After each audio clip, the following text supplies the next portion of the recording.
They mocked her for taking the ruined Dockyard and the divorce. 24 hours later, their billion-dollar empire began to sink. He gave his ex-wife the worthless harbor parcel to humiliate her, then watched his billion-dollar deal collapse overnight. She walked away with nothing but an abandoned Dockyard and took down the family that betrayed her. The first time they laughed at Helena Vale that night, it was soft. The kind of laugh polished people use when they want humiliation to look civilized. It drifted across the glass boardroom like perfume. Expensive, controlled, meant to sting without ever raising its voice. By the second time they laughed, it had teeth because Helena, the woman they had spent 8 years underestimating, the wife they had hollowed out in public until people mistook her composure for fragility, had just declined the penthouse, declined the cash, declined the sapphire suite in Geneva, declined the silent shares, declined every neat, luxurious apology they were willing to package into a divorce settlement. And then she asked for one thing: Greyhaven Dockyard, an abandoned strip of poisoned waterfront and rusted steel at the dead edge of the harbor, a place gold circled and investors ignored, a place the Ashford family accountants called a liability, their lawyers called unusable, and Victor Ashford, her husband, still wearing his wedding ring, because optics mattered more than truth, called industrial debris with tax penalties. That was when his mother actually smiled. Not kindly, triumphantly. She slid the asset file across the table and said, "If rust is what you think value looks like, Helena, by all means, take it." So Helena did. She signed once, stood once, and walked out with the only thing in the room no one else had understood. By sunrise the next morning, the Ashfords' billion-dollar waterfront deal, the one they had traded her marriage for, the one that was supposed to crown Victor as the new king of the harbor, was in free fall. And for the first time in years, no one in that family was laughing, because the useless Dockyard they had thrown at her like an insult was not worthless. It was the throat of the entire deal, and Helena Vale had just wrapped her hand around it. What makes a room full of powerful people truly dangerous isn't what they say out loud. It's what they assume they'll never have to explain. The Ashfords assumed Helena didn't understand shipping law. They assumed she never listened when their conversations drifted from opera galas to access rights, from charity boards to sovereign capital, from yacht races to freight lanes. They assumed that because she spoke rarely, she understood little. Because she moved gently, she moved without strategy. Because she never competed for volume, she had no appetite for power. They were wrong in the slowest, most expensive way possible. And that was the part no one saw coming. Not the settlement, not the Dockyard, not even the collapse. What no one understood. Not Victor, not his mother, not the private bankers, not the board members who had dismissed Helena as decorative collateral in a marriage that had outlived its usefulness, was that Greyhaven had never been the prize. It was the key, and Helena had spent years learning exactly which doors it opened. The city that made the Ashfords was the kind of place that loved polished myths. St. Avian rose from the sea in tiers of glass and limestone, where old money mansions sat above the harbor like private judges, and the financial district glittered with the cold confidence of inherited victory. The yachts along the southern marina were larger than some apartment buildings. The wine was always perfectly decanted. The flowers in hotel lobbies were changed twice a day. Even the scandals were curated. Never loud, never vulgar. Always managed through publicists, attorneys, and well-timed charity appearances. Power here did not stomp. It glided. And for nearly a century, the Ashford name had glided above all of it. Ashford Continental had begun with cargo, coal, and steel, then evolved the way old dynasties always do, into something cleaner on the surface and more predatory underneath. By the time Victor inherited his position, the family held a seductive mix of luxury hospitality, maritime logistics, infrastructure financing, and waterfront real estate.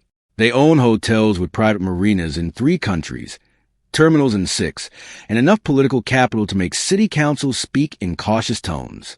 Their headquarters stood above the harbor in a blue-black tower of reflective glass, a building so immaculate it seemed less constructed than imposed.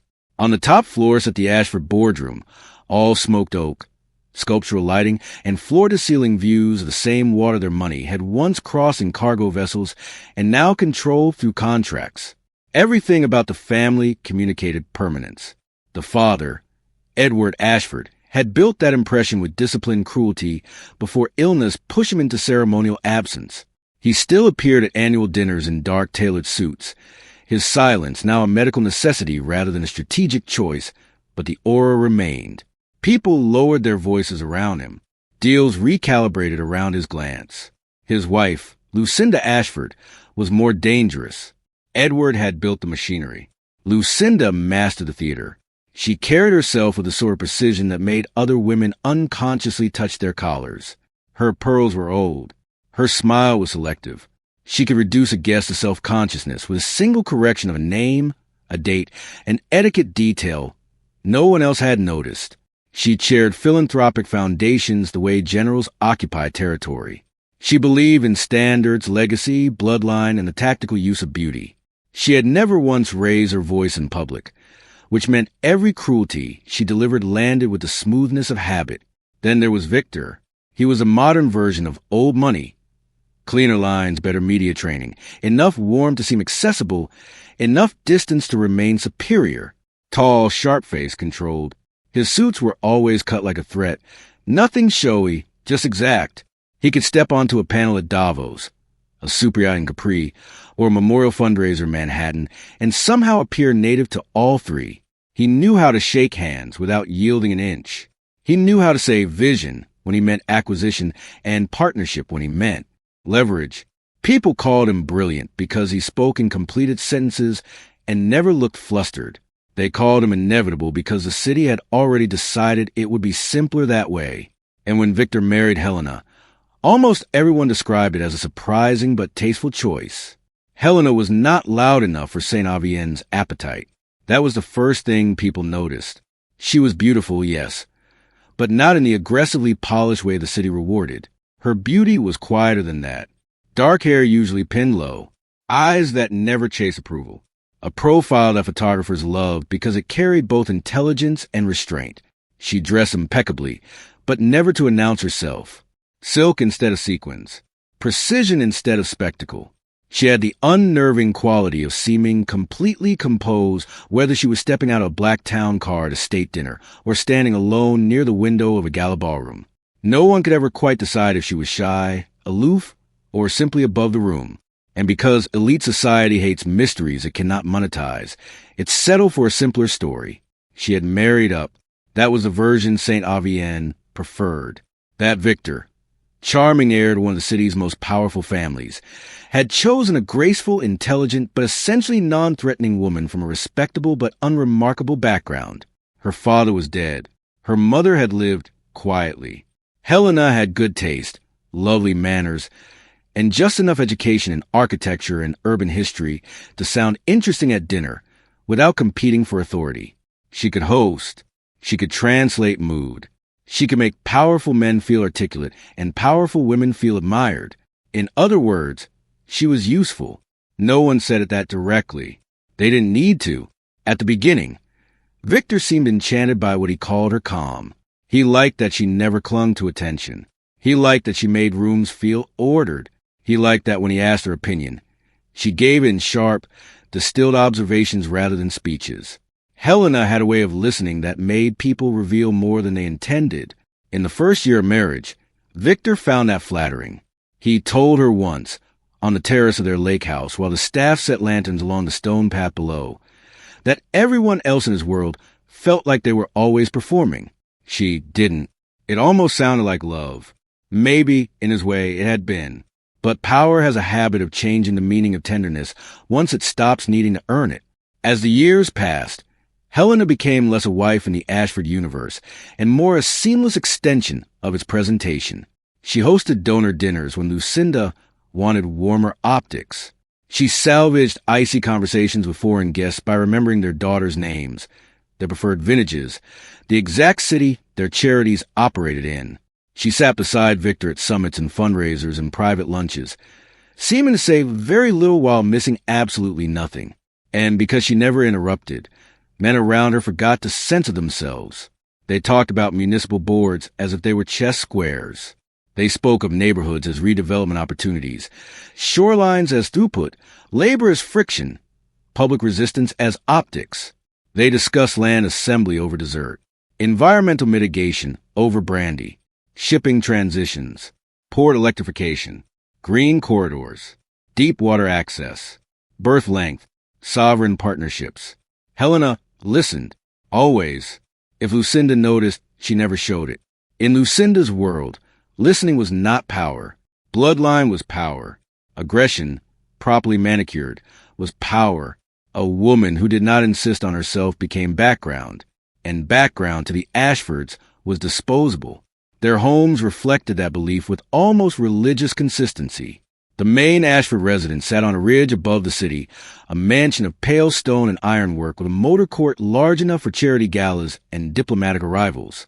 Inside, marble ran cool beneath Persian carpets, and every room seemed arranged for someone slightly more important than the person currently occupying it. There were paintings acquired not because they were beautiful, but because they had once hung in rooms where decisions were made. There were sitting rooms no one truly sat in, and a dining room, so long it turned family dinners into geography. Helena learned that house quickly. The sound of Lucinda's heels meant displeasure before she spoke. The closed library door meant Victor and his father were discussing something they preferred to call strategic. The silver bowl near the east stair would contain invitations Lucinda wanted Helena to answer personally, because handwritten responses projected sincerity.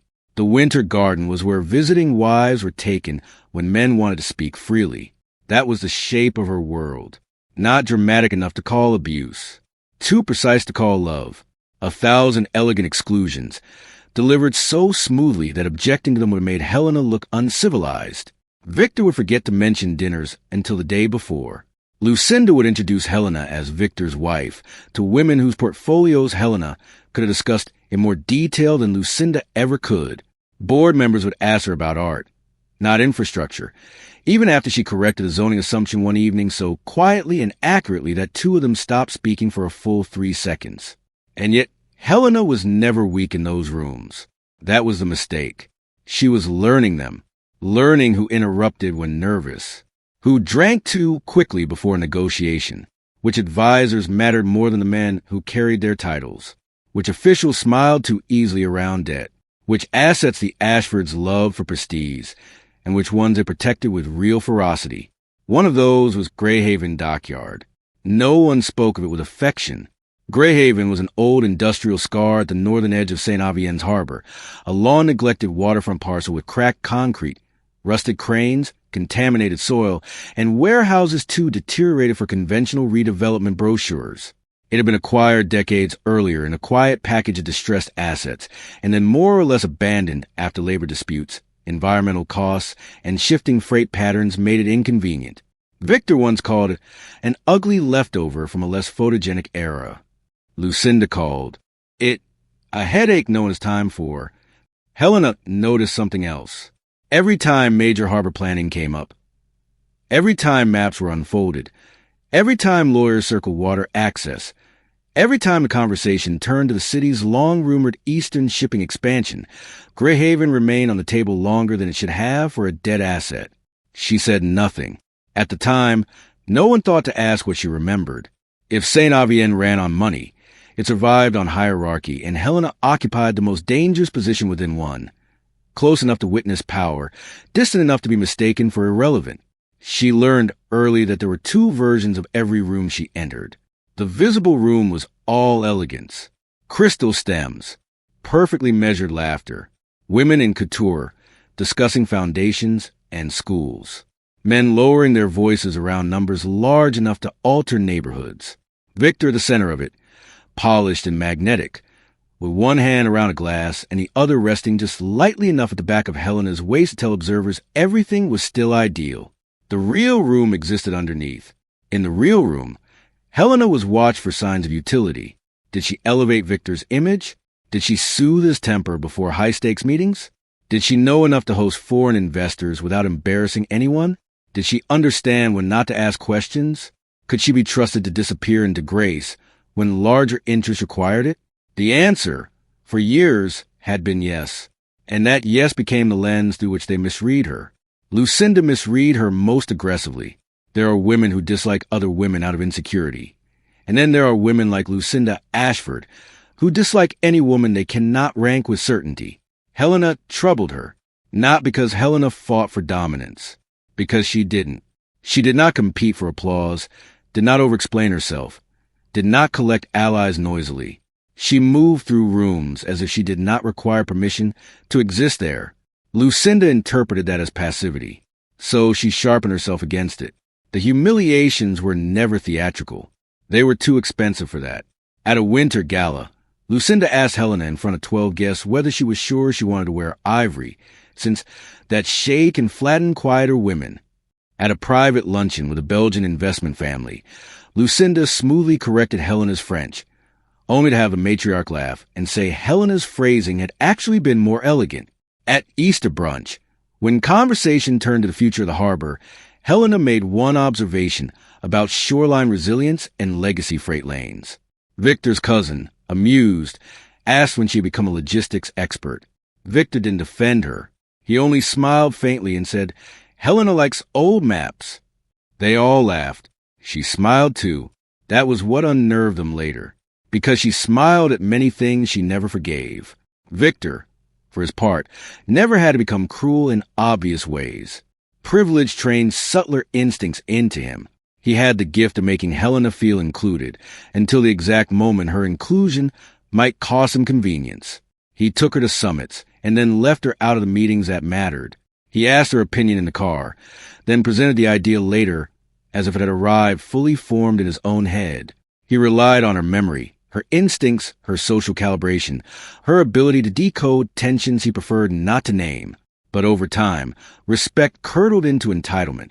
When Helena noticed that a partner from Singapore seemed less interested in the luxury marina concept than in freight electrification access, Victor waved it aside and later redirected his entire pitch to match the investor's priorities. When Helena quietly warned that one deputy minister's tone suggested political exposure rather than delay, Victor dismissed her caution, then postponed a press release the following week for precisely that reason. He never thanked her. Men like Victor believed gratitude diluted authority, and because Helena did not demand credit, he convinced himself she did not need it. He was not unfaithful at first in the obvious sense. He was something colder. He became professionally intimate with women who improved his options, strategically attentive, flattering in the disciplined way powerful men are when they need proximity without scandal. Helena watched him build those orbiting relationships the way she watched all systems forming around her, with patience, detail, and absolute emotional self-control. The woman who finally mattered had a name St. Avian loved immediately. Celeste Marin, young, luminous, exquisitely connected, daughter of a Franco-Swiss banking family with fresh access to infrastructure capital and a media face the city could package as modern elegance. She joined the advisory circle around Ashford Continental's biggest upcoming waterfront deal and quickly became inseparable from Victor in a way that always begins as professionally convenient and ends as socially undeniable. No one had to say what was happening. The city adjusted before the marriage officially did. Victor began traveling more, but with more visibility, not less. He and Celeste appeared on panel photos together, at marina launches together, at a private art dinner in Venice where Helena had once accompanied him. The first article to mention Celeste's close strategic role in his upcoming expansion project used a photograph so intimate in its composition that Helena understood immediately. This was no rumor that had escaped. It was an image someone wanted seen. When she asked Victor about it, he did what people do when they know they are guilty and still believe themselves superior. He made her sound unsophisticated for naming the thing. "You're reading tabloids emotionally," he said, without looking up from the file in his hand. "It isn't a tabloid," Helena replied. "Then it's worse. It's a business publication pretending to be one." He said it with that half-amused restraint he used when he wanted to position her as irrational. Helena stood by the study window and looked down at the city lights. "Are you sleeping with her?" Victor finally lifted his head. He didn't deny it immediately. That was answer enough. Then he rose, crossed the room, and said in a voice so calm it became insulting, "What I'm doing is trying to secure the future of this company in a market that doesn't reward. Sentiment. Not love, not apology, just strategy, as if vows were line items. as if betrayal could be dressed in market language and become respectable. And in that moment, Helena understood something with perfect clarity. Victor had not simply fallen out of love with her. He had begun to believe that because she had served his world with grace, she would also accept being discarded by it with grace. He thought dignity meant surrender. He thought silence meant lack of options. He thought she would fight for decorum, not position. He forgot that the people who say the least often know exactly when language stops being useful. The divorce did not begin with tears. It began with scheduling. That was how the Ashfords handled destruction, through assistants, calendars, and legal stationery. Within days, a private family attorney had drafted a proposal. There would be no public scandal, no prolonged proceedings, no ugly disclosures. The papers were framed as generous, even compassionate. Helena would receive a substantial settlement, continued use of the lake house for certain months, access to the Geneva account structure under specific conditions, and an elegant statement to the press about mutual respect and diverging futures. Lucinda herself invited Helena to the meeting where the settlement would be discussed, which told Helena two things immediately. First, this divorce was not merely personal. It was operational. Second, Lucinda believed the outcome was already choreographed. The meeting took place at Ashford Continental headquarters after market hours, in the upper boardroom overlooking the harbor. Evening had turned the glass into a mirror, so the room reflected itself back at itself. Lawyers in navy suits, Victor near the head of the table, Lucinda composed beside him, two advisors from the family office, and Helena seated alone on the opposite side with her own counsel, an understated woman named Miriam Sloane whose face betrayed nothing and whose billable calm had made far harder men sweat in court. The offers came first. Money with enough zeros to impress outsiders. Real estate arranged for comfort. Jewelry transfer without dispute, because the Ashfords were too rich to argue over stones and too vain not to make a show of generosity. Lucinda spoke with softness, so polished it felt almost holy. We want this handled in a way that protects everyone's dignity. Helena looked at her for a long second. Dignity, from Lucinda, was always a weapon wrapped in silk. Victor kept his hands folded. He did not look cruel. That was the genius of men like him. They rarely do in the moments that define them. You'll be secure, he said. There's no reason for this to become adversarial. No reason except betrayal, erasure, humiliation, replacement, the convenient burial of 8 years. Helena glanced at the settlement summary in front of her. Then she closed it. What if I don't want the apartment? She asked. Lucinda smiled faintly. Then choose another property. What if I don't want the cash structure? Victor exhaled through his nose, already irritated. Helena, this isn't theater. She turned toward him. No, it isn't. That was the first moment the room shifted, because Helena was not pleading. She was selecting. Miriam slid a file from her leather folder and placed it in front of Helena. Helena opened it, scanned one page she had already memorized, then looked up and said, I want Greyhaven Dockyard. Full transfer. Clean. No retained family claims, no side easements, no repurchase option, no deferred management rights. For 2 full seconds, no one spoke.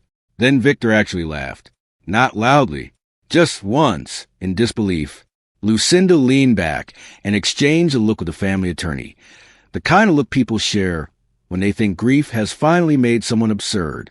Greyhaven, she repeated. Yes. The contaminated northern parcel? Yes. Lucinda set her pen down. Helena, that property has been sitting dead for years. The remediation burden alone. I'm aware. Victor looked almost relieved now, which was worse. If this is a symbolic gesture, there are more elegant ways to make one. I'm not making a gesture. Then what exactly are you doing? Helena held his gaze. Making a choice. The family attorney began listing liabilities, as if explaining reality to a difficult child. Environmental exposure, maintenance obligations, insurance complications, long-term non-performance, several minor legal encumbrances that had made redevelopment unappealing. He used phrases like distressed industrial remnant and non-core legacy parcel. Helena let him finish. Then she asked, Can you transfer it cleanly or not? Lucinda's smile thinned. You would walk away from this marriage with a ruin? Helena's expression did not change. I would walk away with what I asked for. That was when Lucinda delivered the line the city would later repeat back to itself with a different understanding. If rust is what you think value looks like, Helena, by all means, take it. Victor shrugged lightly, as if indulging a strange preference at the end of a finished arrangement. Done, he said. Miriam did not move until Helena nodded. Then the papers changed hands. Clauses tightened. Transfer language was revised.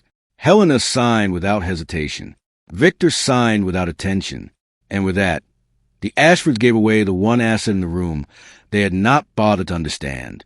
When Helena stood to leave, Lucinda said, I do hope, for your sake, that sentiment is enough to keep you company out there. Helena picked up her gloves from the table.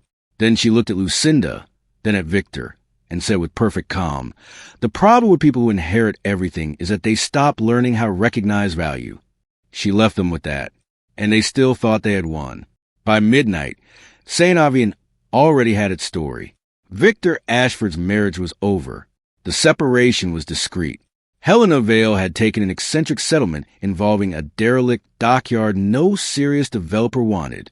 By morning, a second story replaced the first.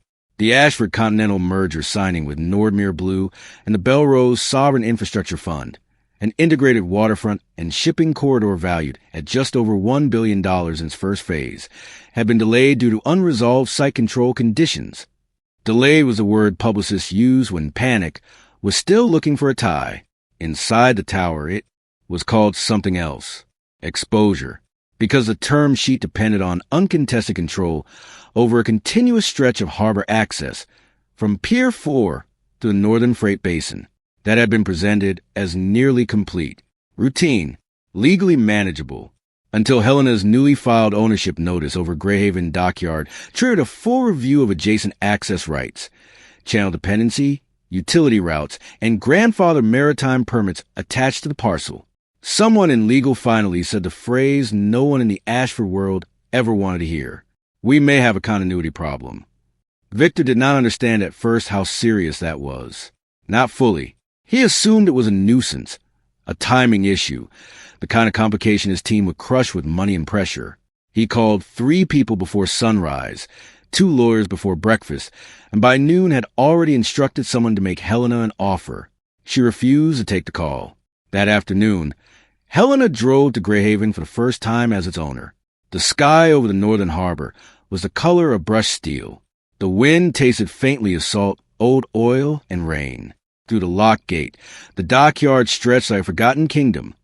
Cracked pavements spidering around puddles, rusted cranes frozen in postures that looked almost skeletal, warehouse walls stained by weather and time. Weeds had pushed through seams in the concrete. Broken windows reflected the bay in fractured pieces. It was not beautiful in any conventional way. That was why men like Victor dismissed it. They only recognized value once it had been upholstered. Helena stood at the edge of the old loading berth and looked out over the dark water. To the south, the polished parts of St. Avian glimmered. Glass towers, marina lights, hotel crowns, the curated face of power. But from Greyhaven, the geometry of the harbor revealed itself differently, not as backdrop, as system. She traced it with her eyes the way she had traced it on paper for years. The channel depth, the angle of approach, the proximity to the freight rail spur everyone claimed was obsolete, the protected basin, the way the old easement line sat hidden in plain sight between municipal maps and legacy deeds. Behind her, a black sedan pulled up and Miriam stepped out, followed by a silver-haired man in a weatherproof coat carrying a tube of roll plans. This is Daniel Reeve, Miriam said, former harbor master, retired theoretically. Reeve gave Helena a measured nod. Your father brought me here once when I was 32. Told me this yard would matter again when everyone got arrogant enough to stop looking under the rust. Helena's eyes shifted to him. My father was usually right. Reeve smiled for the first time. That's what worried them. Over the next several days, Greyhaven became a place of quiet movement. Surveyors came before dawn. Environmental engineers in marked trucks walked the perimeter with tablets and sample kits. A marine legal specialist from Rotterdam arrived without publicity and spent 6 hours inside a temporary office trailer reviewing title chains older than some governments. A labor consultant who had spent 2 decades negotiating port transitions met Helena inside the gutted warehouse and emerged looking unexpectedly optimistic. From a distance, it still looked like an abandoned yard. Up close, it was waking. The Ashfords saw the activity and misread it. Again, Lucinda assumed Helena was staging something emotional, some expensive post-divorce fixation dressed up as a project. Victor assumed she was trying to create leverage for a buyout. By the end of the week, his office made an offer large enough to buy 3 better properties and forget Greyhaven entirely. Helena declined without countering. The following day, the amount doubled. She declined again. Does she think she's being clever? Victor snapped in a conference call, his patience starting to fray around the edges. Miriam, relaying Helena's answer through counsel, had only said, "My client has no present interest in selling." That phrase irritated him more than outrage would have. No present interest. As if time favored her. As if she could afford patience. The truth was, she had been building patience for years. In the month after the divorce filing, St. Avienne watched Helena through the cruel lens cities reserved for women who fall from polished marriages. The same people who had once praised her elegance now treated her as a cautionary symbol. Invitations thinned. Sympathy arrived shaped like curiosity. At gallery openings and charity luncheons, women tilted their heads and asked if she was all right in tones that suggested they were disappointed she still looked composed. Celeste Marin appeared publicly with Victor 2 weeks later at a Maritime Innovation Summit in Copenhagen, wearing slate silk and a smile so calibrated it looked professionally insured. Headlines called them a formidable new partnership. Private channels called the match inevitable. Lucinda hosted a dinner soon after, inviting exactly the kind of people who would spread the message efficiently. Victor had not failed. He had transitioned. Helena did not attend, of course. She was in Rotterdam that evening, at a private dinner in a converted warehouse overlooking the Maas, speaking with 2 infrastructure financiers and an energy logistics advisor whose fund never appeared in the press until deals were already closed. She listened more than she spoke, but when she did speak, rooms changed. That was another thing the Ashfords had never understood. Helena's reserve was not emptiness. It was curation. She said nothing until the useful thing could be said exactly once. On that trip, she revived a name no one in St. Avienne had thought about in years. Vale Meridian. Most people remember it vaguely, if at all. A dormant family office connected generations ago to marine insurance, port engineering, and freight advisory work before its holdings were fragmented, sold, or folded into quieter vehicles. Helena's maternal grandfather had built part of it. Her father, Gabriel Vale, had never cared for society, only for the logic of waterfronts and the brutal honesty of infrastructure. He taught Helena to read coastlines the way other fathers taught daughters to read weather. He would take her driving along industrial edges when she was young, pointing not at glamorous skylines, but at cranes, basin depths, breakwaters, rail connectors, utility corridors. Cities lie about where power lives, he once told her. It almost never lives where the champagne is. After his death, Helena and her mother lived more quietly, and Helena allowed the world to flatten her history into something smaller, because there were times in life when privacy is a better inheritance than visibility. Victor never asked many questions. He heard enough to build a convenient story and preferred it that way. Now that story began to cost him money, because the moment Helena reacquired active control of Vale Meridian's advisory structures, doors opened. Old shipping attorneys returned her calls. 2 retired port engineers remembered her father and sent archive planning maps. A Singaporean electrification partner agreed to review Greyhaven's berth potential.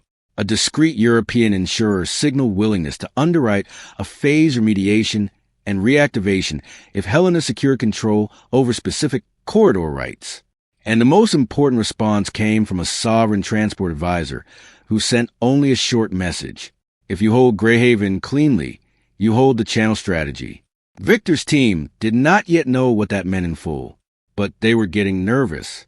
At an internal strategy session, one junior analyst made the mistake of mentioning that several of the assumptions in the Ashford-Nordmeer deal deck treated Greyhaven as functionally irrelevant because it had been categorized as inactive frontage rather than active strategic linkage.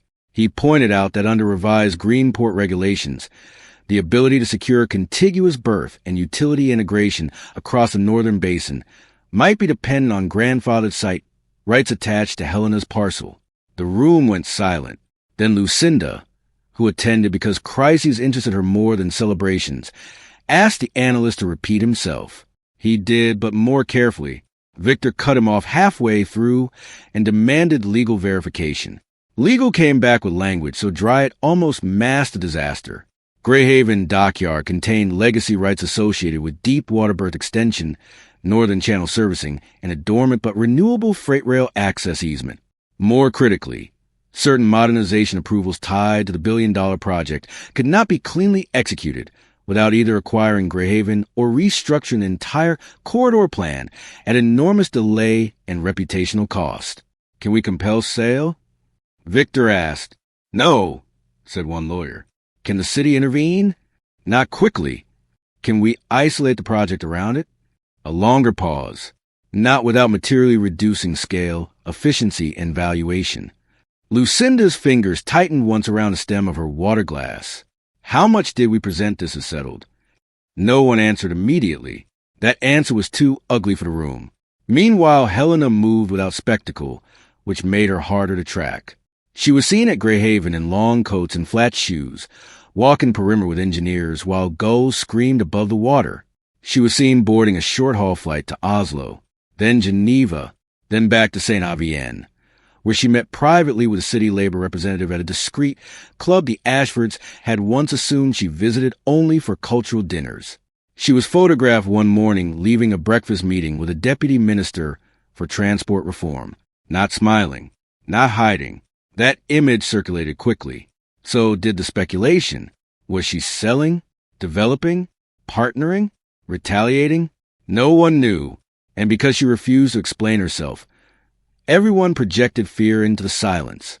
Victor finally confronted her in person at a reception for an international architecture prize, where both of them had been expected to appear for different reasons. It was held in the atrium of a museum built into an old customs house, all limestone arches and floating glass. The kind of place where the wealthy like to pretend culture soften ambition. Helena wore black silk with no jewelry, except a watch Victor had never seen before. When he approached, two donors quietly drifted away. You're creating unnecessary complications, he said, as if resuming a domestic conversation rather than stepping into the aftermath of betrayal. Helena looked at him, then at the champagne server passing behind him, then back again. For whom? For everyone involved. That usually means for you. He ignored that. Tell me what you want. She almost smiled. I already did. Don't do that. Do what? Speak in riddles. Helena held his gaze. Victor, if I were speaking in riddles, you'd already be lost. It was the first time since the divorce that he visibly lost his balance, not physically, but socially. The tiny, humiliating shift powerful men feel when they realize the tone they depended on no longer works. He lowered his voice. If this is about making a point, you've made it. No, she said softly. I really haven't. Then she walked away before he could recover the conversation. That night, Victor increased the buyout offer again. Helena did not respond. 3 days later, a helicopter landed at a private field north of the city and brought in 2 representatives from Kestrel Arc Energy, a consortium specializing in electrified freight infrastructure and hydrogen-linked maritime transition. They visited Greyhaven under confidentiality. By evening, rumors had already reached the Ashford Tower. Lucinda demanded names. Victor demanded access. They got neither. Then came the board leak. An industry newsletter with excellent sources and expensive lawyers published a restrained paragraph suggesting that Ashford Continental's flagship harbor transaction faced unexpected complexity related to Northern Basin control and a privately held former industrial parcel recently transferred in a divorce settlement. The city devoured it. Now it was no longer gossip. It was weakness. Banks called quietly. Partners sought reassurance. Nordmere's chief strategy officer requested updated legal memos. Belrose Sovereign's due diligence team expanded review. The Ashfords did what powerful families always do first when cornered. They underestimated the person, cornering them one final time. Lucinda arranged a lunch with Helena at the Palais Meridian, a hotel so expensive it seemed to exist outside ordinary economics. The suite reserved for them overlooked the marina, where white hulls shimmered in noonlight, and staff moved with military discretion. Lucinda chose places like this because they reminded others of scale. Helena arrived precisely on time. Lucinda did not mention Victor or Celeste or the marriage. Not at first. She spoke of the city, perception, the unpleasantness of public speculation. She praised Helena's poise. She even apologized in a vague, bloodless way women like her apologize when they want credit without surrender. Then she made the offer. A private cash purchase of Greyhaven at a number that would have made any purely financial investor blink, plus an overseas residence, plus placement on 2 cultural boards, plus support for whatever new chapter Helena wished to create. "You're still thinking like this is salvage," Helena said after Lucinda finished. Lucinda's expression cooled. "I'm thinking like someone who understands scale." "No," Helena replied. "You're thinking like someone who mistakes ownership for understanding. That tone is unwise. That warning is late." Lucinda leaned forward slightly. "You are one woman with one distressed asset and a name that has mattered in this city only because you married into mine." Helena's eyes did not change. Then she said, "If you still believe that, Lucinda, you should keep your lawyers exactly where they are." For the first time in years, Lucinda Ashford had no immediate reply. That was when fear began to enter the family, not as panic, but as insult, the most unbearable kind. The kind that says the person you dismissed may have seen you more clearly than you ever saw them. The real shift happened on a Thursday afternoon, though almost no one outside infrastructure law understood it when it did. A notice was filed, then cross-filed, then copied into 3 regulatory channels. Helena Vale, through Greyhaven Holdings and an affiliated advisory structure connected to Vale Meridian, formally asserted and documented the activation pathway for historic berth modernization rights, freight rail reconnection, and utility integration attached to Greyhaven Dockyard's northern frontage. That sentence sounds dry enough to put people to sleep. It nearly put the Ashfords into cardiac crisis. Because hidden inside those old rights was the answer to everything they had overlooked. Greyhaven was not merely adjacent to the northern basin. It controlled the only legally clean path through which the next phase of their billion-dollar waterfront project could function at the scale they had promised. The deep water berth extension investors wanted, Greyhaven, the rail reconnection needed to satisfy freight transition models, Greyhaven, the utility and electrification corridor that made the Greenport narrative credible instead of decorative, Greyhaven, and most devastating of all, the sovereign fund's confidence in the harbor master plan depended on uncontested continuity across that exact stretch of water access. No Greyhaven, no seamless corridor. No seamless corridor, no billion-dollar valuation. No valuation, no triumph. The parcel they had tossed at Helena with a smirk was not a ruin. It was a hinge. And the door had just started swinging the wrong way. The city woke up hungry the morning the first serious article ran. Not a gossip mention this time. A real financial paper. Clean typeface. Brutal implications. Ashford Continental's landmark harbor expansion, long positioned as a defining infrastructure play of St. Avienne's next decade, had encountered a material obstacle in the form of strategic frontage rights now controlled by Helena Vale, former spouse of CEO Victor Ashford. Former spouse. Strategic frontage rights. Those 5 words humiliated the family more than any headline about infidelity ever could. Because scandal can be survived.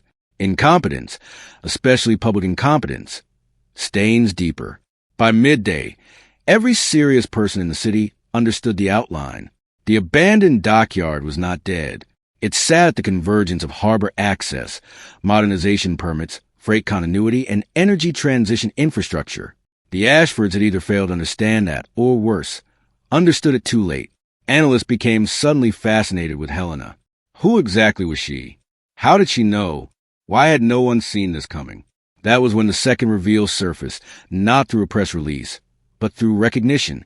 At a closed-door planning forum attended by regulators, port advisors, and institutional investors, an older Dutch consultant saw Helena reviewing a harbor schematic and greeted her with quiet surprise. "Vale," he said. "Gabriel Vale's daughter." The name moved through the room like a key through a lock. Not because Vale Meridian was some flashy empire. It wasn't. That would have been easier. It was something more dangerous in elite circles. Old technical credibility with discreet capital attached. Gabriel Vale had been one of the most respected marine systems thinkers in his field, a man too uninterested in society to become famous in it, which meant the people who mattered remembered him better than the people who wrote features about influence. His father-in-law had helped build an advisory, an insurance structure around port transition risk that later fragmented into private vehicles no one glamorous ever discussed because glamour has no patience for the architecture beneath empires. And Helena had inherited not just pieces of that structure. She had inherited the way they saw the water. That was what Victor never understood. He thought knowledge lived in boardrooms because he was raised in them. Helena knew it also lived in maps, maintenance schedules, overlooked clauses, retired engineers, tide charts, forgotten rail diagrams, and the memories of men who had once stood in rain arguing over basin depths, while families like the Ashfords arrived later to monetize what others had already made possible. Now that hidden lineage, technical, financial, strategic, snapped into public focus. Vale Meridian announced a new consortium initiative within days. Not a vanity project. Not revenge branded as development. A serious proposal. Greyhaven would anchor a phased Northern Harbor reactivation tide to electrified freight support, clean berth modernization, and industrial waterfront conversion with labor retention commitments built in from the beginning. Kestrel Arc Energy was named as infrastructure partner. A Northern European insurer backed the remediation strategy. An advisory role was quietly attached to a sovereign transport desk that Belrose knew well, enough to take seriously. Suddenly, Helena was not the discarded wife with the odd settlement. She was a woman holding a better harbor future than the one the Ashfords had spent a year selling. And that was where humiliation became terror.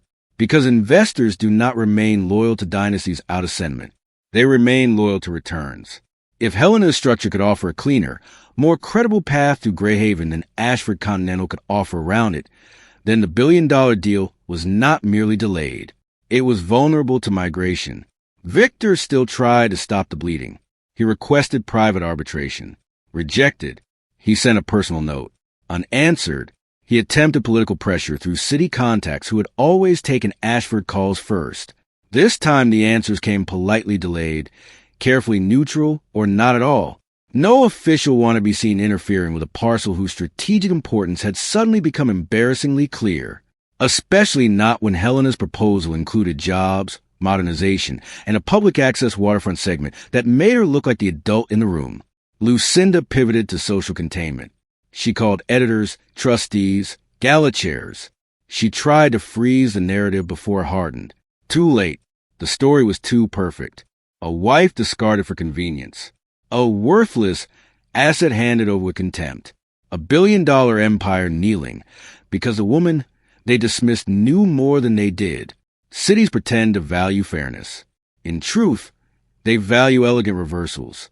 Helena had become irresistible. And then the invitation arrived. The Ashford Nordmere Belrose signing summit, delayed but not canceled, would proceed in revised form at the Grand Palais de l'Etoile, the city's most expensive waterfront hotel. A place of marble colonnades, mirror halls, and ballrooms designed to make financial conquest look like civilization. The event was meant to restore confidence, reassert control, restage inevitability. Helena was invited not as Victor's former wife, but as principal of Greyhaven Holdings and Vale Meridian Consortium. No one in St. Avienne discussed anything else for 48 hours. The night of the summit, the Grand Palais de l'Etoile glowed like a jewel above the harbor. The facade was lit in warm stone and gold. Black cars swept in under the porte cochere. Men in midnight wool and women in architectural silk drifted to the entry hall under chandeliers that looked like falling constellations. The ballroom beyond had been transformed into a monument to capital. Scale models, digital harbor renderings, suspended screens showing a future of light steel vessels, and green transition language carefully massaged by consultants. Ashford Continental had always been good at staging destiny. Victor stood near the central presentation wall, immaculate in a tuxedo so perfectly cut it seemed immune to stress. But stress had found him anyway. Only people who knew him well could see it. The slight rigidity in his jaw, the extra fraction of stillness before he answered questions, the way his eyes kept tracking the entrance even while smiling at investors. Lucinda moved through the room like a queen, refusing rumor the dignity of acknowledgement, pearls at her throat. Silver hair swept into flawless control. She greeted fund directors, kissed cheeks, called men by first name and women by the names of their foundations. If one looked quickly, one might have believed the Asher machine still functioned exactly as before. But everyone was waiting, not for the speech. For Helena, when she entered, the room did not gasp. It did something more sophisticated and more revealing. It went quiet in layers. Conversation thinned table by table, cluster by cluster, until even the servers seemed to move differently. Helena wore ivory silk under a black tailor coat that fell like a line drawn with intent. No diamonds. No theatrical revenge dress. No attempt to announce transformation, because true transformation does not beg to be noticed. It alters the air and lets other people discover too late that they are already breathing it. She was not alone. At her side walked Miriam Sloan Daniel Reeve and two partners from Kestrel Arc. A moment behind them, a Belrose advisor who had previously stood within Victor's circle veered almost imperceptibly toward Helena's. That tiny movement was seen by every dangerous person in the room. Victor crossed to her before she had reached the main floor. "Was this necessary?" he asked, his voice low, civilized, brittle. Helena looked past him briefly at the harbor through the glass, then back at his face. "You invited me. You know exactly what I mean." "I usually do." Lucinda arrived a beat later, smile intact enough to cut skin. "Helena, how unexpectedly bold." Helena inclined her head. "Lucinda, this performance won't age well if you've overplayed your leverage." Helena's gaze rested on her for one calm second. The only people who overplay leverage are people who mistake inherited access for permanent control. Victor stepped closer. "Name your price. Tonight, end this." Helena turned fully toward him now, and for the first time all evening, something almost like pity touched her features. "You still think this is about price?" He said nothing. She continued, softly enough that only they heard. "That is why you're losing." Then she walked past him into the ballroom. The formal presentation began with all the usual language. Vision, sustainability, heritage meeting innovation, regional leadership. Victor spoke well, as he always did. If someone had never seen a man built by advantage, they might have mistaken him for competence itself. He outlined a corridor plan, the capital stack, the strategic alignment. The screens behind him showed ships, greenlit terminals, smiling workers in hard hats, a city remade under Ashford's stewardship. But halfway through the Q&A, the first fracture appeared. A Nordmere executive asked, in careful language, whether unresolved control issues in the northern basin had been fully addressed. Victor answered with polished confidence. "We are in active resolution on a limited legacy parcel whose significance has been exaggerated in the press." Then Belrose's senior advisor stood, not hurriedly, not dramatically, which made what happened next unbearable. With respect, he said, "Our position is that the parcel in question is not legacy in any dismissible sense. It is central, and before Belrose moves forward, we require clarity from the controlling party." He turned toward Helena. The room followed. Victor's face changed by a degree so small it would have escaped most people. But those who knew power saw it instantly. This was the expression of a man realizing the stage no longer belonged to him. Helena did not rush. She rose from her seat near the side aisle and walked to the front with neither apology nor triumph.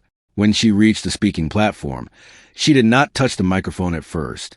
She simply looked at the assembled financiers, officials, advisors, and social predators who had all spent years treating her as ambient elegance. Then she began. Greyhaven Dockyard has been described over the last month as abandoned, distressed, sentimental, irrational, and symbolic. Her voice was smooth, low, impossible to ignore. Those descriptions were useful for people who needed not to understand it. A few faces went still. Greyhaven controls the only clean activation path for Northern Berth extension at the scale this harbor now requires. It carries grandfather freight access capacity, utility integration potential, and contiguous water control, without which no honest modernization model for this basin is complete.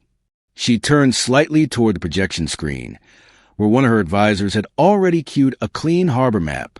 No branding, no emotional manipulation, just structure. The future of the city's waterfront is not a slideshow. It is geometry. It is access. It is sequencing. It is labor continuity, grid logic, insurance credibility, and legal control of the pieces ambitious people tend to ignore when they are busy naming towers after themselves.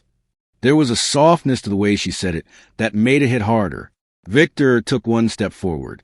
Helena, she didn't raise her voice. Please don't interrupt now. You had 8 years to listen. The sentence landed like glass breaking underwater. No shouting, no melodrama, just surgical public ruin. She continued, outlining the consortium's plan with devastating clarity. Greyhaven Holdings, in partnership with Vale Meridian and Kestrel Arc, had secured phase reactivation funding, environmental underwriting, labor transition commitments, and an alternative modernization framework compatible with the city's Greenport Directive. Belrose had been briefed. Nordmere had been offered structured access discussions. Through Greyhaven, not around it. In other words, the future still existed. It simply no longer belonged to the Ashfords by default. Then came the line that ended whatever remained of Victor's composure. For a long time, Helena said, I was treated in certain rooms as though silence meant absence. It doesn't. It means I was watching. Victor's hand tightened around the back of a chair. Lucinda's face had gone so still it looked carved. A murmur moved through the ballroom. Not chaos. Recognition. The kind that changes alliances in real time. Victor abandoned civility first. You are exploiting confidential knowledge gained through marriage. It was a desperate line, and the room knew it. Helena turned to him fully. No, Victor. I'm using publicly neglected infrastructure more intelligently than the people who inherited it. You built this off our network. She held his gaze. You mean the conversations you had in front of me because you never believed I understood them? He did not answer. Because answer would have meant admission. Lucinda stepped forward then, unable to remain still any longer. Whatever else this is, Helena, don't pretend it isn't spite. Helena looked at her with a calm, so complete it almost became mercy. If this were spite, she said, I would have let your company drown.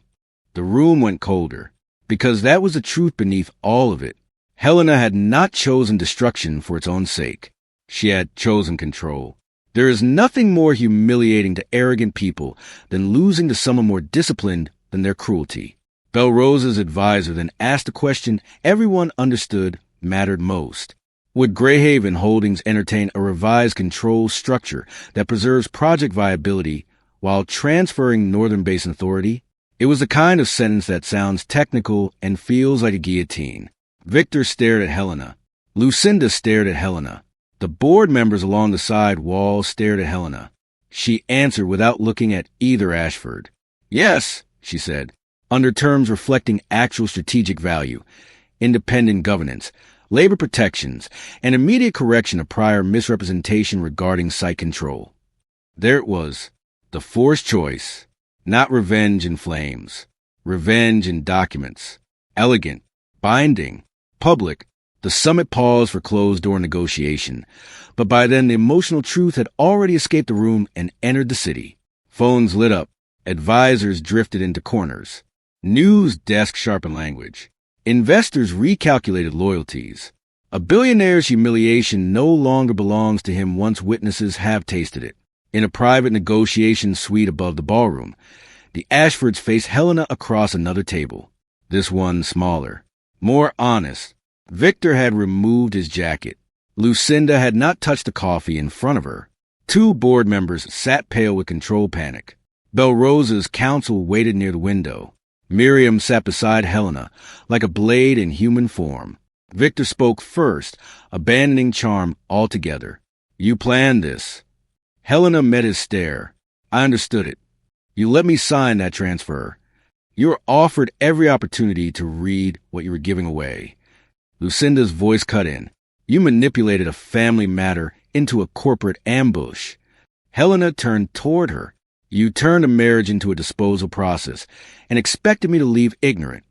That silence after was not empty. It was full of memory. Every slight, every withheld introduction, every elegant dismissal. Every time they had mistaken her steadiness for incapacity because it was convenient to do so. Belrose placed a revised structure on the table. Without Greyhaven, Ashford Continental's deal would fracture with Greyhaven. The project could survive, but only if Helena's consortium assumed controlling authority over the Northern Basin phase. Board governance was diluted. Victor stepped back from executive control of the integrated project vehicle, and several prestige-facing elements Lucinda had fought to. Preserve would be stripped for practical financing reasons. Translation: the Ashfords could remain present, but no longer supreme. Victor read the first 3 pages and went white with anger. This guts us. Belrose's counsel answered flatly. This saves you. Lucinda looked at Helena as if trying to locate the younger woman she once believed she could place with a glance. You would do this after everything we gave you? Helena almost laughed then, but didn't. You gave me rooms. You never gave me respect. Victor shoved the document back. You want to punish me. Helena's expression cooled by a degree. No, I want the harbor run by people who can see farther than their reflection. He stood up abruptly. I won't sign this. Helena folded her hands. Then don't. The room stopped, because for the first time he understood the full landscape. If he didn't sign, Belrose walked. Nordmere restructured. Markets punished Ashford Continental at opening. Credit tightened. The story became terminal. Not just a delayed deal, but collapse caused by executive arrogance, personal scandal, and a catastrophic misreading of strategic land control. If he did sign, he lived smaller, watched, answerable. And Helena would become the woman history credited with saving the harbor future he had tried to crown himself with. There are losses money can absorb. This was not one of them. Lucinda saw it before Victor did. That was why she had always survived. She understood hierarchy even when she hated the version forming in front of her. Her eyes moved to the signature page, then back to Helena. You're enjoying this, she said quietly. Helena's face remained unreadable. No, she answered. I outgrew needing you to hurt. That line hit Lucinda harder than rage ever could have, because rage would have acknowledged relevance. This did not. Belrose's counsel slid the pen forward. Victor didn't touch it.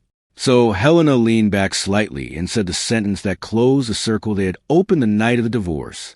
You told me, if Russ was what I thought value looked like, I should take it. Lucinda's fingers twitched once. Helena held her gaze. I did.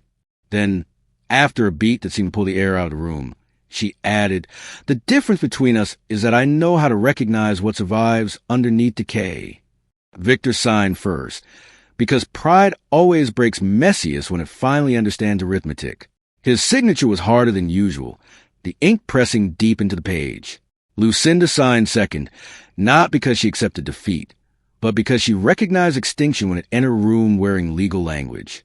By the time the agreement was executed, it was just past midnight, almost exactly 1 month after the divorce settlement, almost exactly long enough for contempt to become catastrophe. The public announcement was phrased carefully before dawn. Ashford Continental, Belrose, Nordmere, and Greyhaven Holdings would move forward under a revised governance structure reflecting enhanced strategic integration and basin control optimization. That was the official version. The real version raced through the city before breakfast. Helena Vale had forced the Ashfords to surrender control of their signature deal using the abandoned dockyard they had mocked her for taking. By market open, Ashford Continental stock had fallen sharply. Analysts cited governance concerns, execution risk, and reputational damage. One financial channel, usually too polite for poetry, called it a cautionary tale in strategic arrogance. Another described Helena as the unexpected intelligence behind the harbor's future. Unexpected, only to fools. Celeste Marin was photographed leaving Victor's apartment 2 days later looking furious. Within a week, stories began circulating that her family had concerns about the instability surrounding the Ashford leadership structure. Whatever private fantasy Victor had built around replacing one woman with another collapsed under the oldest pressure in elite society. When power slips, romance suddenly remembers its calendar. Board pressure mounted. Victor was asked to temporarily step back from several public-facing responsibilities while the company reassessed leadership alignment. He had chased $1 billion coronation and ended up publicly supervised by men who used to flatter him. Lucinda lost more quietly, which is often how women like her lose hardest. First came the resignations from committees that suddenly needed fresh perspectives, then the invitations that did not arrive, then the subtle distancing by people who had once needed her proximity and now preferred not to be seen standing too close to failure. Her authority had been built on two assumptions: that the Ashford name remained untouchable and that she could always read weakness before it became dangerous. Helena destroyed both. The Southern Marina Project, the glossy luxury segment Lucinda adored for its magazine appeal, was scaled back under Helena's revised governance model in favor of freight modernization, labor retention, and resilient public access. The Ashford family's planned naming rights vanished. So did the monumental glass pavilion Lucinda had envisioned as a legacy statement. In its place, the first renderings released months later showed something cleaner, smarter, less vain. And right at the northern edge stood Greyhaven reborn, not prettified into emptiness, transformed with purpose. The old warehouses became logistics innovation space and marine training facilities. A section of waterfront open to the public with wind-bent grasses and long stone seating facing the harbor. Berth systems were modernized, freight links reconnected, jobs preserved, risk reduced, profit made, yes, but not as theater, as structure. Helena did one thing that the city talked about for weeks. She named the Marine Systems Training Center after her father, Gabriel Vale. No gala, no speech dripping with revenge, just a plaque in brushed metal overlooking the water he had once told her mattered more than the skyline.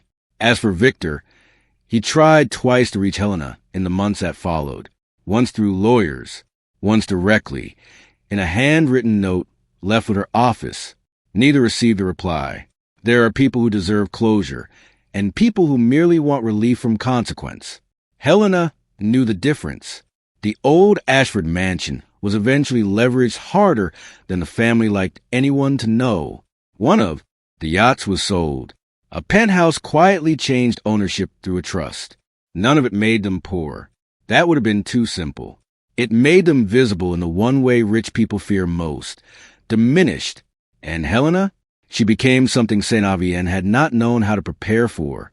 Not a social widow, not a cautionary tale, not even just a victor. She became authority, not borrowed from a husband's name, not inherited in the lazy sense, built from memory, discipline, timing, and the refusal to mistake composure for surrender. She moved through the city differently now, though from the outside almost nothing about her had changed. Same controlled elegance, same unhurried step, same gift for silence. Only now, when she entered a room, people listened before she spoke. Years later, some would still tell the story incorrectly.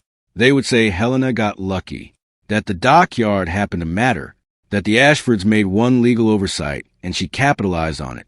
People often rewrite women's victories as accidents because the alternative is too unsettling. The truth was cleaner than that. Helena saw what others refused to see because they were too flattered by their own altitude.